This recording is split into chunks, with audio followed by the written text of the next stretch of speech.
Yeah, so, talking about orientation, what we've developed here is a little kind of checklist. And hopefully this would, you can change it to whatever you'd like it to be, right? But this is kind of going through, the last time we went through kind of employee guidelines, right? So these are kind of taking those employee guidelines and having the main components up for discussion to make sure that you go through the job description. Again, that came out of your supported lifestyle plan, right? All of this really is out of your supported lifestyle plan at the end of the day. What are your standards of employment conduct? Those were within your guidelines. And then some of these policies here, is smoking allowed? And if so, where? That kind of stuff. Right. Understanding that, using your vehicle, how does that work? Is it only when you're in the vehicle, or are they able to borrow it? And what's your policies around that? Right. Now, so these are just sort of all the different points that you want to include here, so you actually have a conversation around of it. Now, would you detail all of those sort of things? Or? You go in a lot of detail. Okay. And this is just getting to know each other, frankly. This is, or getting them to know you and what's okay to be in your home and not. Right. Most of these things are really to do with your own personal preference while the employee is working for you. So these are okay things to talk about. And on the right side is a bit of a check off, right, in regards to did we discuss it, did we not, right? Yep. So if it's not checked off, that means you may not have discussed it. So go through, make sure you check it off. Let's take a look at the next slide. And this particular example is one that is available on the third module of the Cecil workbook. Cecil workbook's available on the IFRC website now also. Yes, and on our website. So if you Google Cecil workbooks, one of the two will come up. Absolutely. But definitely utilize these workbooks. They go into much more detail than we can possibly do. Each topic we can spend 2 hours on, Fernando? Yep. But we're trying our best to kind of give a little bit of information in each of these topics. So this one here, this little section of the orientation, now lists the things that are important to talk about around your care. Some of it you're going to actually physically show. Right. And some of it you're going to talk them through it. That's good point, yeah.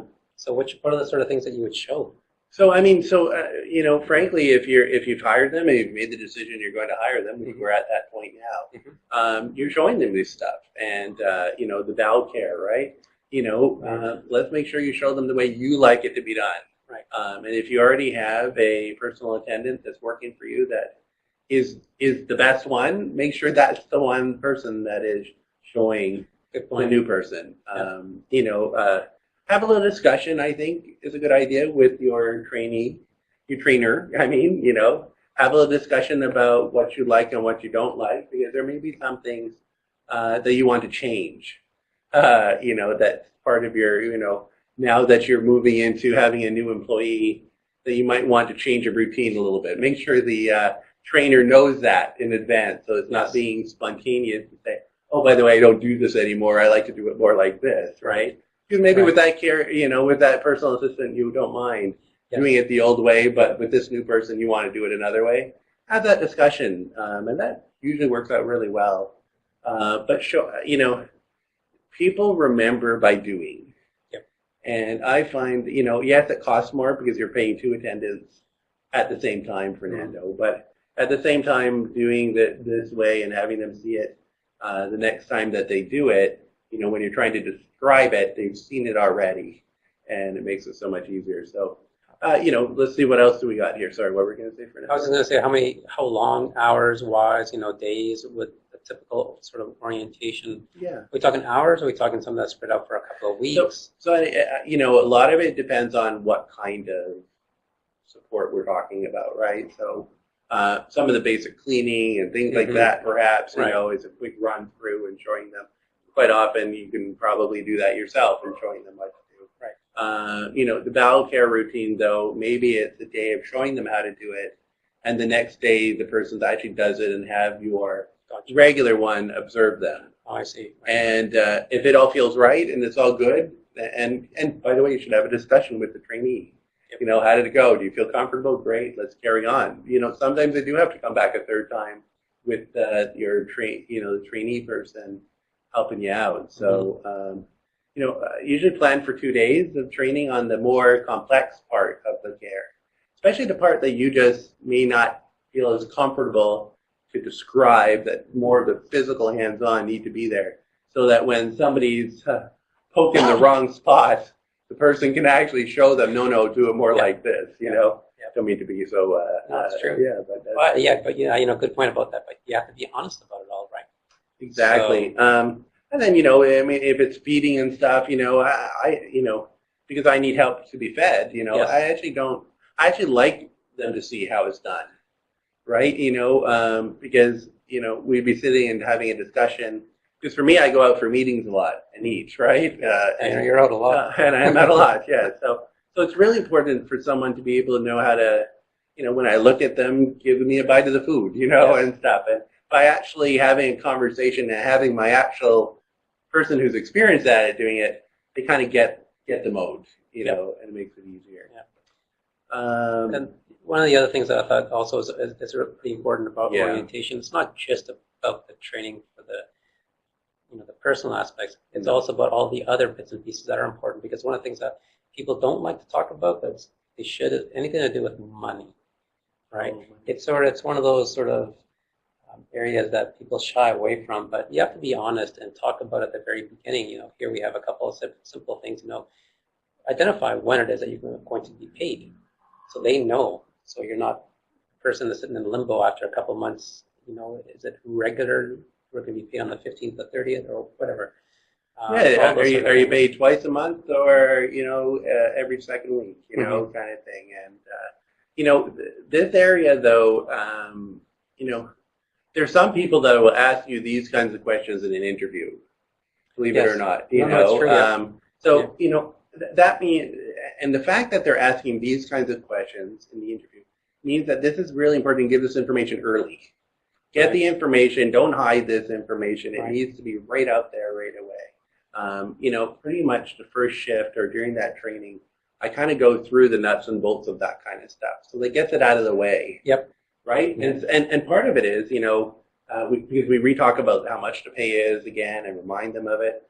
And you might as well find out that they're upset about the pay right off the bat and not go through all the training and stuff to find out they really didn't want to do that kind of shift after all. So have this kind of discussion early. Make sure we're all clear, because usually when you're calling them up to give them the news, they're excited, they got hired, da-da-da.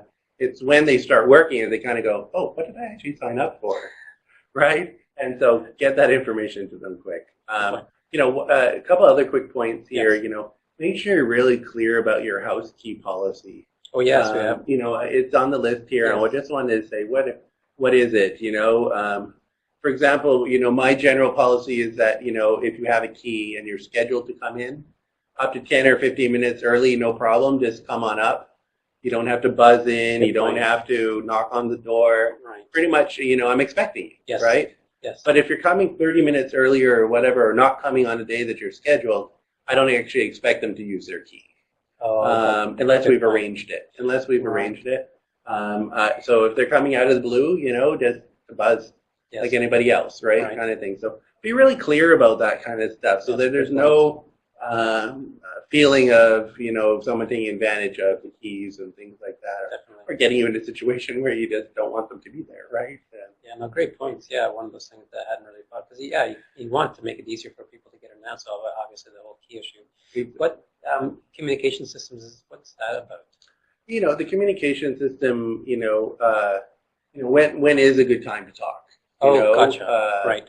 What is our open communication, for example? Let's talk about open communication.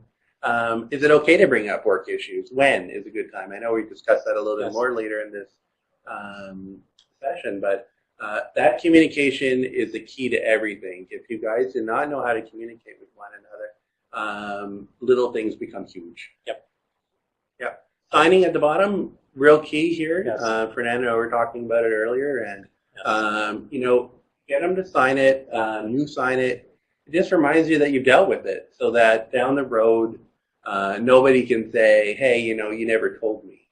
Well, we both signed off saying that I did tell you. So, and at the very end, we talk about documents that you should be keeping, and yes, And this is the importance that not only is it important to keep things, but it's also important to verify that someone has actually gone through a process like an orientation by having them sign it. You go through all this work and they don't sign it, and then at the end they might say that, no, we actually didn't do it, and it's your word against theirs. Not that it's common, but you just want to avoid any of those sort of things because you are an employer. Fernando, I've had relationships with attendants for years and years, and everything goes perfectly fine. And there's, times where you've had, things go fine for 4 or 5 years, and right. It's a bump in the relationship, yes. And sometimes those relationships do end. And you need to protect yourself and make sure that you have all the documentation, and this is one of them. Oh, great point.